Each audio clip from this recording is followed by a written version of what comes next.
Watia soa beye twaso. Miye ya minye ma wo. Me say soa mi free wabusunyam. Na wudie tuo na wotwe di nya usika. J'aimerais vous dire, il y a un roi qui s'appelle Otumfo. Il y a dawasise oba betena soa. Wa boa o man. O dom a wa mani bue amba wo. Pack TV, the pride of Africa. Pack TV na wo hwe na abepiem ewo Esrofri ewo lacoted'ivoire. Neni amafo ase be hwehwe nkomo enye menua bai wa ha.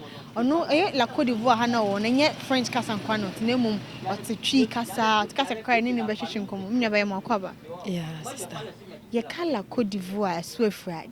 Den na wo se manfo mo hwe wo se omu hu. Oh, ose omu se ye kan la Côte d'Ivoire e yo krobia e ya Esrofri e yo krobia. Ye wa badoye ye doye ho ani gisu wom mranti omo wom so omo bo omo ho monde ani omo ma nti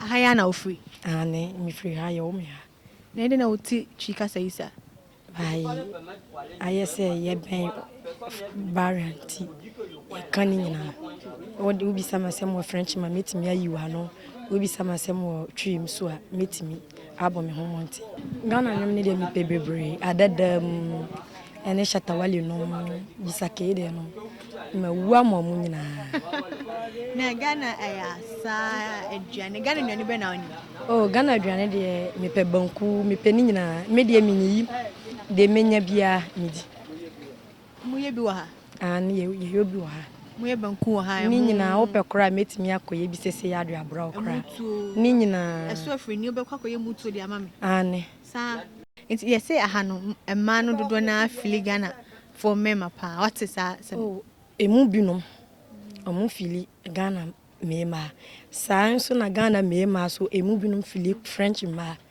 nti eye the same thing na Ghana nyum be na what what shatawale adadem emu de na abeto amai watia soa beye twaso miye ya minye ma wo me say soa mi free wabusunyam na wudie tuo na wotwe di nya usika Esrofri ni ba na to watata ye twaso enim no de bai me pe sa nyum nam so menim akro to for French kasa na kasa trail Ghana for amon so mo te French no mo ha se amon so onko Ghana da allez je vous salue mes frères ghanéens.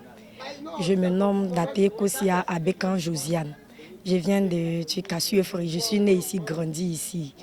J'aimerais vous dire, notre village s'appelle la Suefri et puis nous sommes là. On vous aime beaucoup. Donc de la manière on vous aime là, aimez-nous aussi. Madame, what's Otumfo asante hine nkada? Ane, matise ye kanase. Yesi oye wo boane man. Oyo hini bia wagidin ewo Ghana. Odwane man. Sa na media mati afane. Se wonya konya se obeka bibia de na beka kire. Oh, Otumfo ye da wasise oba betena so a wa boa o man. Odom a wa mani bue amba wo. OK, mes frères, j'aimerais vous dire, il y a un roi qui s'appelle Otumfo. En tout cas, il est bon, il aime sa population, il fait de bonnes choses là-bas. Donc, c'est tout ce que j'ai à vous dire sur lui.